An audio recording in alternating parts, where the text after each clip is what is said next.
They had once whispered that she left in disgrace, but whispers have a way of twisting into legends. 4 years had passed since that gate swung shut behind her. 4 years since a young girl, belly swollen with life, was discarded like a stain too heavy for her family's pride. She walked away then with bowed head and empty hands, carrying nothing but shame and the fragile heartbeat inside her. Today she returned through that very same gate. Not broken, not trembling, but straighter, steadier.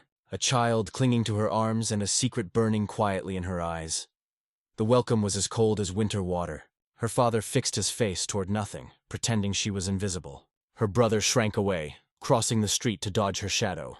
All around, the village swallowed gossip and spat it out again in whispers. Eyes darted and lingered, some sharp, some pitying, none forgiving. They judged her without questions, as if time had changed nothing. But there was something no one knew, something wrapped in the small boy's body and every breath he took. He was more than just her child. He was the living proof of a truth so dangerous that the most respected man in the region had tried, with all his weight of influence, to bury it forever. That secret clung to them both like destiny, and before the truth can be told here and now, we must return to the very beginning, to the day when her own father's honor drowned out the sound of his love, and she was forced into the first fall of her life. The memory of that day still carved into her like a scar. When the gate closed behind her, it gave no bang or rattle, only a hollow silence so final, so sharp it was worse than a blade. Her small suitcase hit the dust with a muffled thud, holding the scraps of her life. 2 changes of worn clothes, a comb, a handful of folded memories, and no future at all. Every part of that moment was heavy. The sweat weighing on her back, the unborn life pressing against her ribs, the judgment in her father's eyes pressing her down even harder. Obadel, the man she had called father, stood quiet, stiff, and merciless. He did not speak, but his silence screamed with clarity. "You are no longer my daughter." That was what his eyes said, colder than winter rain. They traced her like she was contagion. An error that dragged shame into a home he had scrubbed spotless for years in the eyes of the community. It mattered little that she had been a faithful helper, a girl who cooked for her mother, cared for her brother, kept the home like a second mother. None of it mattered. What eclipsed it all was her growing belly without a husband, dishonor swelling inside her like a curse he could not cleanse. The sun mocked her grief. It stayed high, blazing down, as if eager to display her shame to every villager. The women clutched their buckets at the well, gossiping between hissed prayers, mouths curling like they were spitting lemons, some even crossing themselves as if her very presence meant she carried the devil in her womb. The men avoided her eyes but not their thoughts. And the children, innocent yet cruel in their honesty, looked at her in wonder and unease, sensing that something forbidden hovered around her like a second skin. Still, she did not cry. Her eyes, red, dry, defiant, held steady. There was an entire ocean behind her lashes, but she refused to let it fall. Dignity sealed her. Pride propped up her fragile shoulders, and as the sound of the closing door thudded behind her, she thought with sharpened resolve, "If I must fall, then let me fall on my feet," because the ground already knew her, but the world had not yet met her strength. Her mother lurked at that doorway, present but absent, just a wavering shadow. Eyes lowered, lips trembling. She wanted to speak. Anyone could see that. Maybe the word was stay. Maybe forgive me. Maybe just her daughter's name. But nothing came. Fear pressed down so hard it silenced her love. And so she stood rooted, empty, watching her daughter leave without a touch, without even a final embrace. That silence wounded more than her father's coldness. As for the brother she had raised like her own son, he never even appeared. Somewhere behind the walls he hid. There was no wave, no whisper, not even the goodbye of a hug exchanged in secret. He erased her with cowardice, and with that erasure the family itself vanished from her life. Beloved daughter no longer. Now she was only a memory uprooted, a curse walking on 2 feet. That very evening, as songs drifted out from the chapel, the village gathered. Voices wrapped the air in hymns, prayers, and solemn words about mercy. But her name, her story, her pain, none of it was mentioned. The pastor, held up like a man of holiness, saw her on the road and walked past as though her shadow did not touch the earth at all, because to them her swelling womb did not carry life but poison. In their eyes, it was less cradle than coffin, so she walked on. Into the sandy road with no clear destination, no home, no money, no arms to run to. What she carried instead was only the ragged courage of someone with no choice at all. With each step her body ached, her soles throbbed, her heart cinched tight. Yet her gaze carved ahead, unbending, unbroken. declaring silently, "You will not bury me alive." When the sun surrendered and bathed the land in rust-red light, she found a stone by the road, sat down on its cool surface, and pressed her hands against her belly. "It's just us now," she whispered. "Just us, but we'll be okay. Even if it's slow, even if it hurts." Her voice was quiet, unremarkable, with no witnesses, but it was stronger than any vow. In that moment, she made a promise. Not of triumph, not of riches, not of pride, but of survival, of dignity, of never laying down beneath shame. Back in the home she had left, everything stayed ordinary, just as if nothing had changed. Her father said grace, her mother washed the dishes, her brother locked the door. A rhythm of appearances, so smooth it almost hid the violence of what had taken place. Almost. But out on the dirt road, under the stars, reality unfolded differently. A story had begun. A story they would never erase, because the girl exiled in disgrace was about to rise into her strength. A girl abandoned, who would turn that abandonment into power. The first night stretched longer than any she had ever known.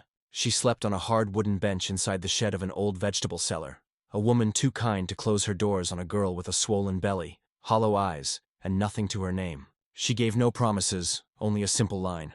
"Stay here tonight. Tomorrow, we'll see." That, for Nadia, was the rarest gift of all. Kindness. When the sky lightened again, she washed in cold water from a bucket, fastened her hair back with cloth, and rose ready to work. She offered her hands at the stall before dawn, determined. For it was the season for corn, bananas, and cassava. With steady, quick hands, she cleaned, packed, arranged the table.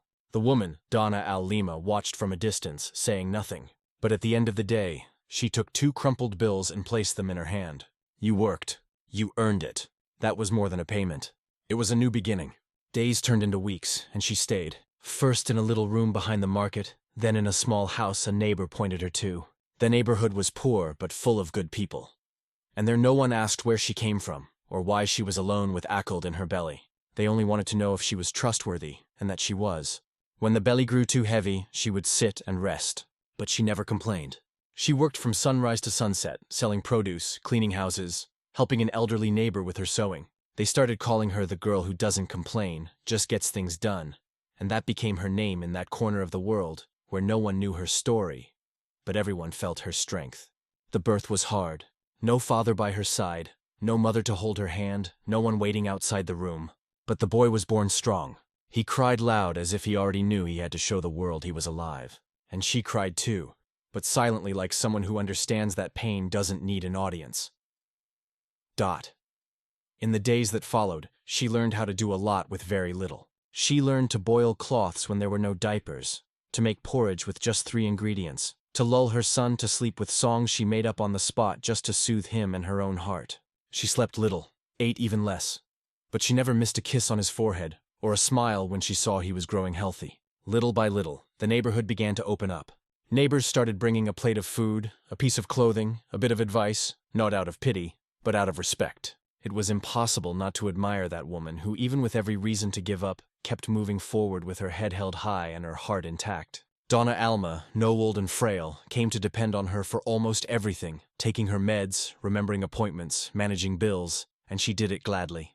Not because she expected anything in return, but because she knew the value of a sincere gesture. She had learned that in the absence of blood family, some people become soul family. Thought there were painful days. Yes, days when the memory of the home she left behind burned like fire in her chest. Especially when the boy asked about his grandfather, his aunt, his roots. She'd answer with made-up stories, saying they were far away, but thought of him often.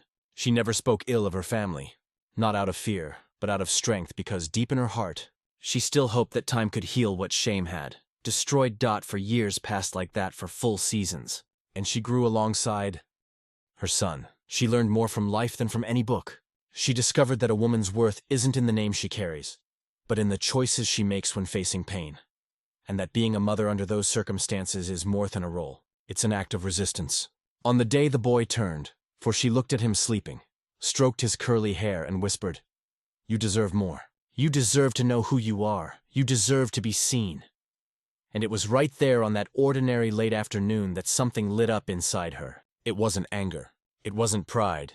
It was the certainty that she no longer needed to hide because now she had Astery. She had a name. She had roots that no longer bent to the winds of rejection. And she had a son who, without knowing it, carried a secret in his blood. A secret that one day would have to come to light. But she wasn't thinking of going back for revenge. She was thinking of justice because no one has the right to erase a child's existence just to save face. And she knew the truth always comes knocking, and when it does, it doesn't ask for permission. It just walks in. The gate was the same.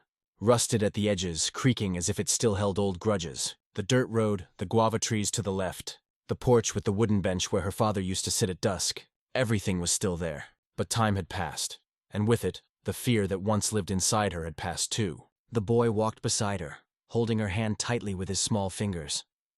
His eyes sparkled with the curiosity of someone discovering a new world, but also carried a trace of caution inherited from someone who grew up learning to distrust what hurts. She carried a simple bag, the weight of forced absence on her shoulders, and a certainty in her heart. She was no longer the daughter who left apologizing. She was a woman returning with dignity. When she stepped onto the yard, there was no shock, just silence.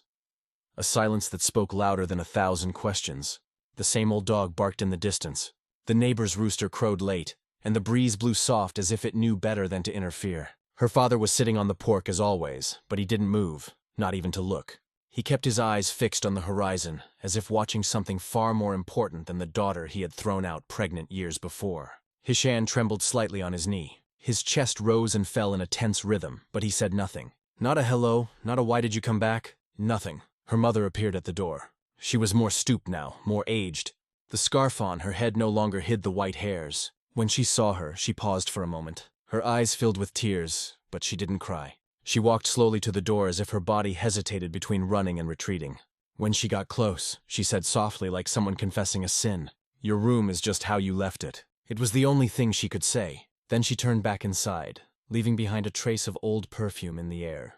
Like the past had just walked through the room.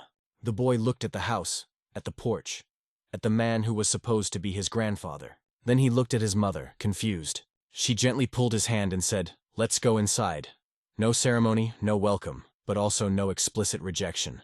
It was as if everyone had silently agreed to pretend the whole story had never happened, as if by ignoring the pain, it might disappear. The house was untouched. The same smell of homemade soap, the same old pictures on the wall, the same faded crochet cushions. In her room, the blue bedspread still covered the bed. A notebook with her name was on the shelf along with a cloth teddy bear she had sewn as a girl. But what she felt wasn't nostalgia. It was strangeness, as if she was invading a life that no longer belonged to her. She sat on the edge of the bed, looked around, and felt she wasn't welcome, but not exactly rejected either. She was simply tolerated, as if her presence was a necessary inconvenience. In the village, the news spread like wildfire through dry grass. She's back.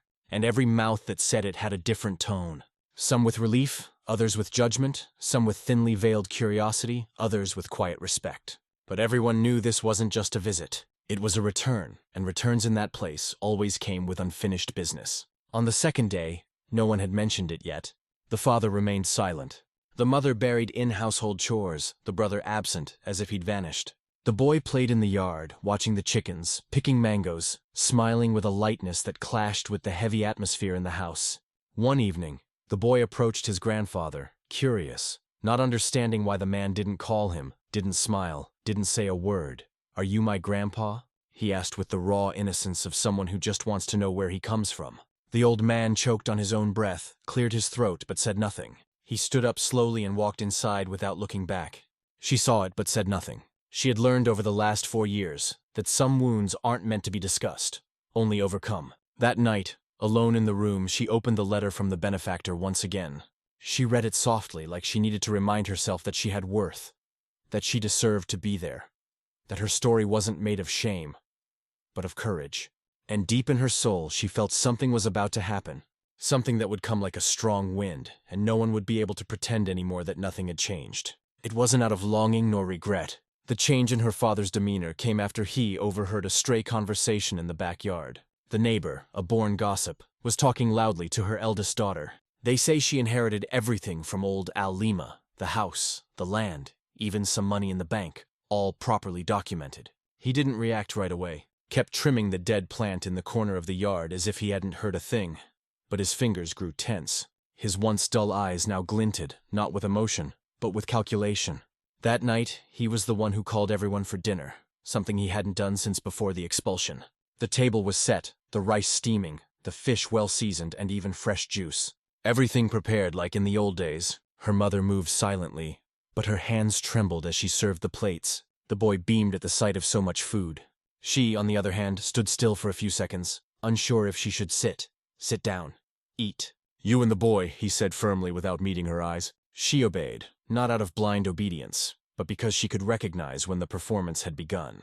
And right there at that bountiful table, it became clear the game had changed. In the days that followed, the father walked more lightly through the house. He made a point of showing the grandson where everything was, ordered new bedding for the room, had the yard trimmed, even bought the kind of cookies the boy liked. The village, always alert, commented, "The old man's softening." Others said, "Time heals every heart." But she knew it wasn't time. It was interest. One afternoon, while she was washing clothes at the outdoor sink, he approached Clint's throat to announce his presence and started a conversation. The way one tries to stitch torn fabric with delicate thread.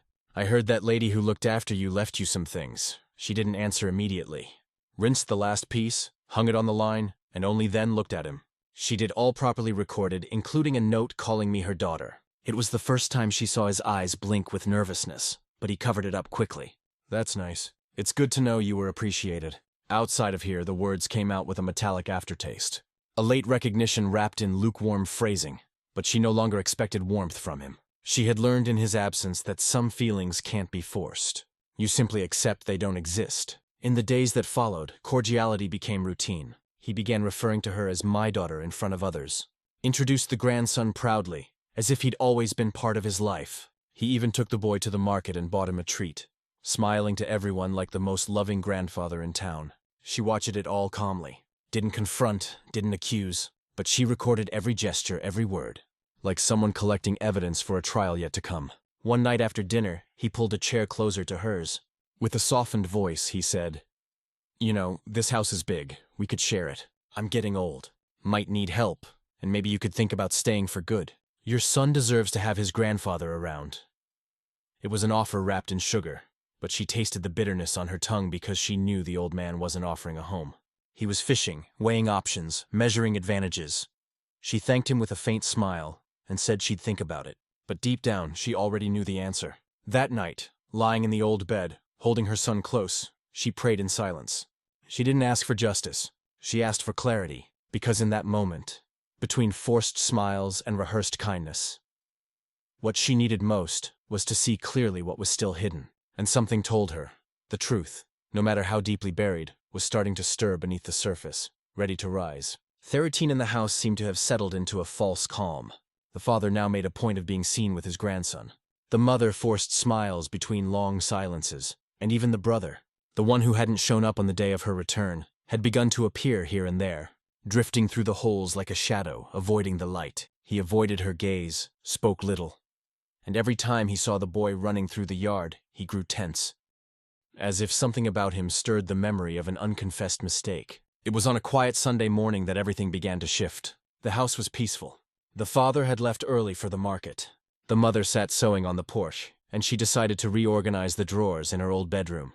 Her son played on the floor with pebbles and twigs, lost in a fantasy of castles and dragons, unaware that at that very moment a far more complex and real story was beginning to surface.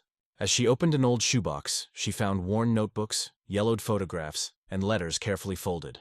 It was like opening a time capsule. Fragments of a youth suffocated by judgment. Memories from a time when laughter still echoed in the house. But among the papers, there was one envelope out of place written in Dorna Alamer's shaky handwriting. She recognized it instantly. Her heart raced. Her hands hesitated before opening it. Inside a short direct letter, words that weighed more than 1,000 speeches. "My dear, before my voice fades, I need to tell you the father of your child is not just any man. He is someone with a name, with power, with fear of the truth. He used you, misled you, and then hid behind morality. I found out, but I swore not to tell without your permission. Now, as me time nears, I leave it written. If one day you seek justice, start with the name on this note." And there, on a separate piece of paper, was the name. A name well known, respected, feared, a local politician, married, a family man, a man who preached in church and spoke in political campaigns. The same man who used to visit her father's house, sip coffee on the porch on Sundays, and offer jobs to the young men in the village. The truth had a name, and it was a name that hurt. She felt the ground shift beneath her, sat down, letter in hand, not knowing whether to cry or scream.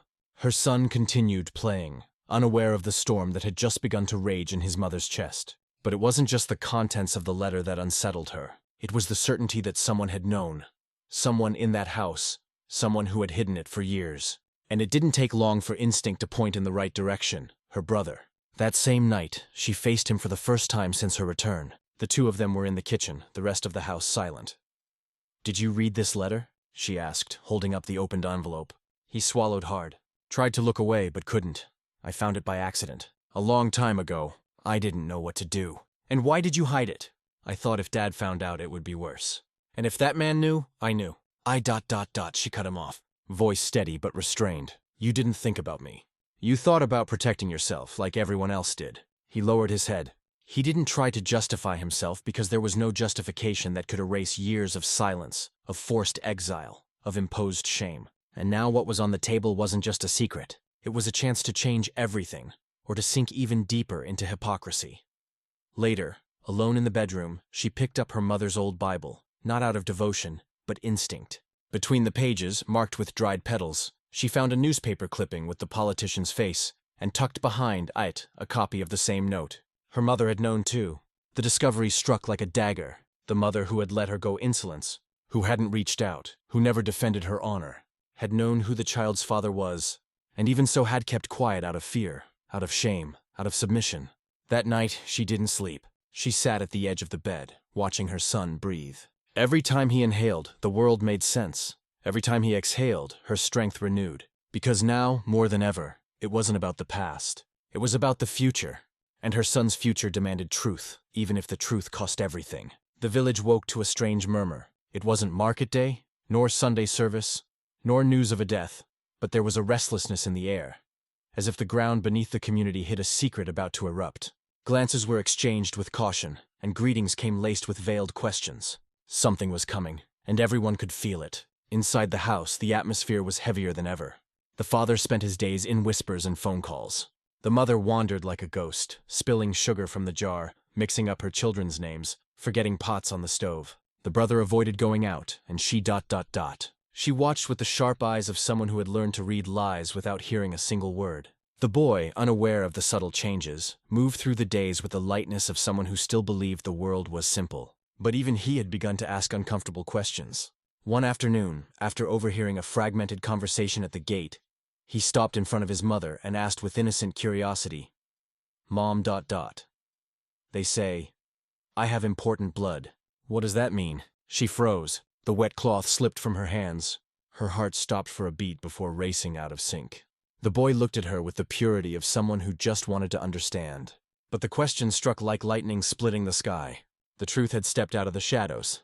Someone had spoken, and now she had to decide. Keep protecting with silence or face the storm. That night her father called her for a talk. The two sat in the living room, windows shut, the fan squeaking in the corner. He looked at her directly, and went straight to the point. "That name, the one in the note, ... Do you plan on doing anything with it?" She took a moment to respond. Not because she didn't know the answer, but because she felt the weight of the words before they were even spoken. "I do, not out of revenge, but because my son is not a mistake. He has the right to know where he comes from." The old man sighed, scratched his chin like he always did when preparing to lie. "That man ... He's dangerous. He won't take this story lightly. I've heard rumors that he's upset, that he might use his connections. ... Let him." She cut him off. "They already took everything from me once, but they won't take anything again. Not from me, not from him." The words came out steady. There was no anger, only conviction, and the father understood there was no more controlling her. The time of submission had passed. The daughter he had thrown out was no longer the same woman now standing before him with dignity in her eyes. Days later, the news leaked. Noon knew exactly how. Maybe a forgotten note, an overheard conversation, a neighbor who pieced things together, but the man's name began to circulate. The respected politician, the married man, the defender of appearances, now had his honor in question. The village became a stage for whispers. The church lady said it was a lie, that she was chasing fame. The young people whispered in alleyways, amazed by her courage. Some laughed, others fell silent, but no one remained indifferent. The politician himself showed up in the village days later. He arrived in a dark car, stepped out with firm strides, and went straight to her father's house. The conversation happened behind closed doors. Low voices, sharp stares, and afterwards, silence. No one ever knew exactly what was said, but after that visit the father grew quieter than ever. The mother spent her nights awake, and she began walking with her son through the streets like someone saying, "Here, Hayes, he will no longer be hidden." The most observant began to notice the boys saying strange things. "They say I'm important. My father has a politician's name. One day I'll know where his house is," fragments of what he overheard but couldn't yet understand, trying to piece together an identity, puzzled that even the adults were struggling to assemble. She saw the risk, but she also saw that there was no turning back. The truth had escaped its box, and now it would either be suffocated once more or finally allowed to breathe. She chose the latter because deep down she had always known the real danger wasn't in revealing who the father was. It was in letting her son grow up thinking he didn't have the right to exist, and that she would never allow. Not even if the whole world stood against her. In the village, the scandal now had a name, a face, and an address. But what no one knew was that amid the chaos, something new was being born. A woman who no longer feared anything, and a boy who, even without fully understanding, was beginning to learn the value of truth, even when it hurts. The scandal was no longer just hers. The politician's name had spread like dust in the wind, slipping through cracks in the windows, dirtying the floors of homes, disturbing even those who pretended to know nothing. Now, it wasn't only their dejected daughter facing the stairs. It was the entire family walking as if treading on shards of glass. The mother, who until then had kept quiet, began to wither from within. She walked with lowered eyes, trembling hands, her face marked by sleepless nights. She no longer sang her old songs while cooking. She no longer tended the flowers in the yard. She seemed faded, as if the truth, now wide open, had taken with it the last bit of peace she had left. The father, on the other hand, didn't utter a single word about the matter. He didn't deny it. He didn't confirm it. He simply hid out back, hammering away at pieces of wood endlessly, as if each strike was an attempt to silence the world. But nothing muffled the sound of truth. Not the hammer, not the forced prayers, not the hard expression. The village was divided. Some said it was made up, delayed revenge, the invention of a bitter woman. Others, more discreet, said they had always known. That the influential man was never a saint, and that the family's silence had always been a pact of convenience. She, in the middle of it all, felt squeezed between pain and dignity, betrayed all over again, not just by the boy's father, but by everyone now pretending they didn't know, by her own mother, who had known the name from the beginning and never held her with courage, by her brother who hid the letter out of fear, by the community that condemned her first, and now looked at her with unease, as if her presence were too heavy a burden to bear. A part of her wanted to leave, to walk away from it all, start over in another place, with different people, somewhere she wouldn't have to prove her worth at every step, where the boy could grow without hearing whispers or carrying a silenced last name. But the other part was root, made of soil, memory, unwritten inheritance. It was the desire to stop running, to not let them take away once again her right to exist. It was the desire to show her son that dignity doesn't live in hiding. It lives in standing firm, even when you're tired. On a rainy night, after putting the boy to sleep, she sat in the kitchen. The weak light of the lamp cast a soft glow on the worn tablecloth. The wind whistled through the cracks in the door, and there alone, she prayed. She didn't ask for victory. She didn't ask for punishment. She asked for clarity. If I meant to stay, let me stay in peace. If I meant to go, let me go with courage. But don't let me lose my soul along the way. It was the prayer of a real woman. No flourishes, no promises, just faith. Tired faith, but still alive. The next morning, she got up before the sun, made the boy's porridge, gently combed his hair, and looked at him as if searching for strength in that small face, and she found it. Because when he smiled, even without understanding the weight of Thimmament, she knew she couldn't leave. Not now, not after everything. What was at stake wasn't just the father's name. It was the boy's right not to be silenced, not to be treated like a mistake. In the village, tongues stayed sharp, but she no longer bowed to them. She walked through with her son's hand in hers. Head held high, went into the market, sat in church, walked to the well, and each step was an act of resistance. Because sometimes the greatest courage isn't shouting the truth. It's staying where everyone wished you would disappear. It's existing when they expected you to vanish.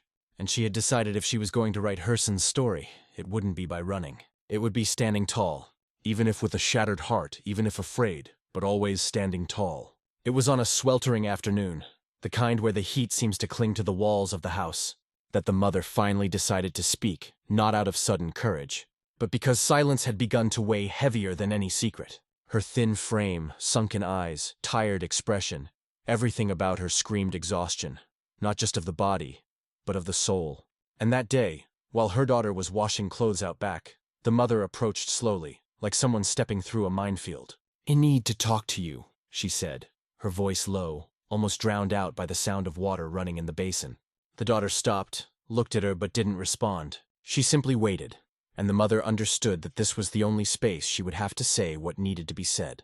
"I knew from the beginning," she started. "No sugarcoating father of your boy was. I knew what he did, and even so, I stayed silent." The words came out with difficulty, as if each sentence were a stone being pushed down her throat. "When you told me you were pregnant, I wanted to defend you. I wanted to stand by you, protect you from that man, from your father, from the village." But her voice shook. "He threatened me." The daughter frowned, surprised. "Your father," he said. "If I supported you, if I opened my mouth, he'd leave me. Said his honor was worth more than any belly. And I was afraid." The confession hit her daughter like a stone to the chest, not because it was new. Part of her had always known, always sensed. But hearing it from her mother's mouth was different. It was like seeing her own pain reflected in another face. "I thought about running away with you." "Really? I packed some clothes, saved a bit of money, but he found out, locked me inside the house, said if I left, I'd never see your brothers again, that he'd call me crazy, that he'd leave me on the street." Her mother's voice was a mix of shame and regret, and her body trembled as if the memories were still alive, still hurting in the present. "And I chose to stay. I stayed out of fear. I stayed thinking, maybe one day you'd understand. But not a single day has passed that I haven't regretted it." She listened without interrupting. Her gaze was firm but not cruel. It was as if she were trying to digest every syllable, every silence, every gesture that now made sense. "When you left, I cried alone every night, slept with your clothes on my chest, heated food as if you were still in the house. But I never had the courage to face your father. I never had the strength." The mother knelt on the hard dirt of the yard, her knees stained with soil, her trembling hands holding on to the hem of her daughter's skirt.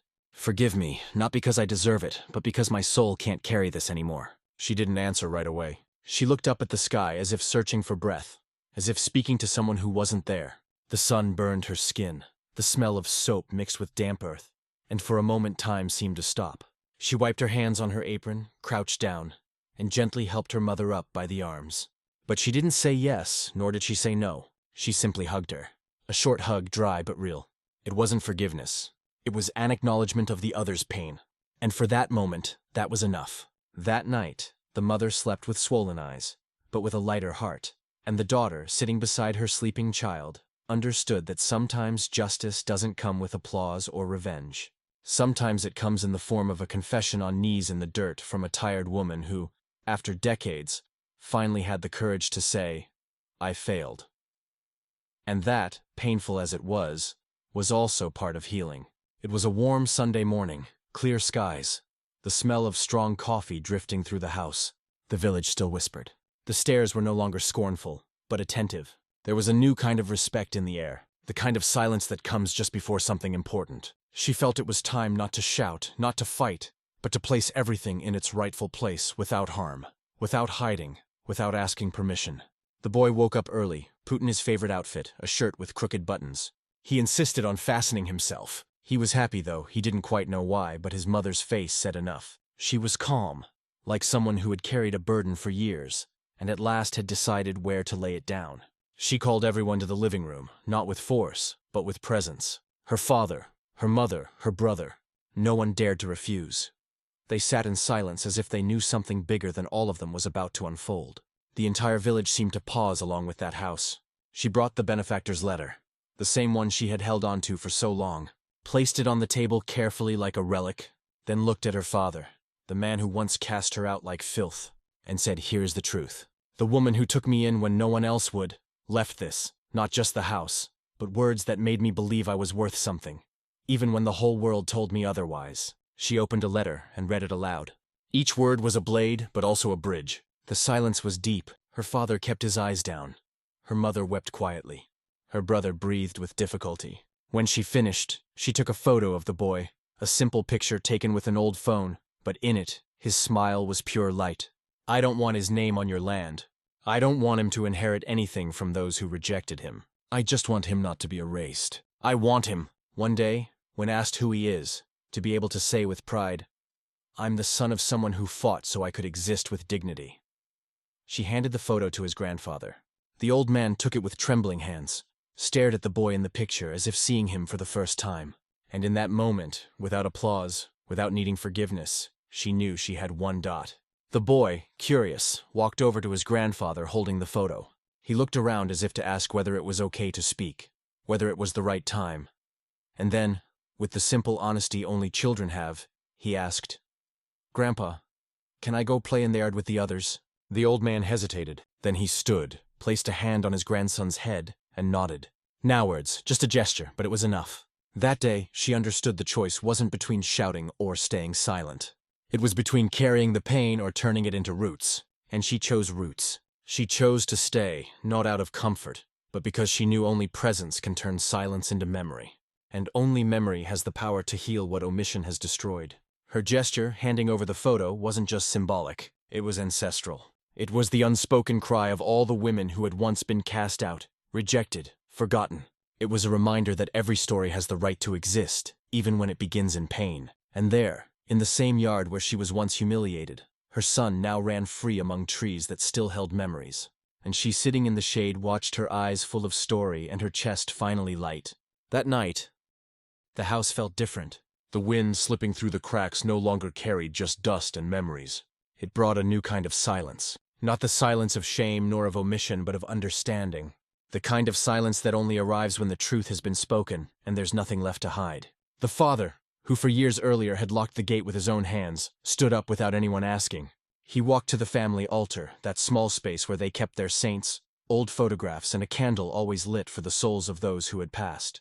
He took the photo of his grandson, the same one he had once held like fire, and placed it there among the faces of those who came before. He lit a new candle with trembling yet steady hands, like someone asking for forgiveness without saying the word, like someone who too late understood that blood isn't something you choose, it's something you honor.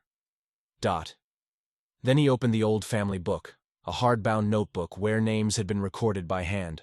Generation after generation, each child, each baptism, each loss, that's where their story lived. And up until that moment, the boy didn't exist in that story. With handwriting worn by time, he wrote the grandson's name in full. First name, last name, and the words son of bear without omitting a thing. The ink smudged the paper slightly, but it stayed because it wasn't just a record. It was repaired. No one applauded. Noon celebrated. The mother watched with teary eyes but didn't dare move. The brother stood in the doorway, speechless, and she simply took a deep breath. That was it. Not complete justice, but dignity restored. In the village, the voices slowly quieted. The neighbors no longer whispered as much. Some even greeted her with respect. Others still looked away. But she didn't care anymore because she no longer lived for others' approval. She had learned through pain to live for real, with truth. The boy was growing, running through the yard, playing with cousins, asking questions about the past. And now she could answer without hiding. She could say, "You have a name. You have a place. You have a story." And that was worth more than any wealth. She stayed. Not for the house, not for comfort, but because now the silence no longer hurt. Because now when she walked through the gate, she didn't feel like an intruder. She felt like she belonged. Not because someone gave her permission, but because she claimed the right to exist. And the gate that once expelled her, now opened on its own when she arrived, as if finally it recognized that this too was her home and always had been, even when everyone tried to say otherwise. If this story touched your heart, let us know where you're watching from. Leave a comment below. We'd love to hear from you. Don't forget to like the video, share it with your friends and family, and subscribe to the channel. That really helps us keep bringing you real and emotional stories like this one. Thank you for being part of our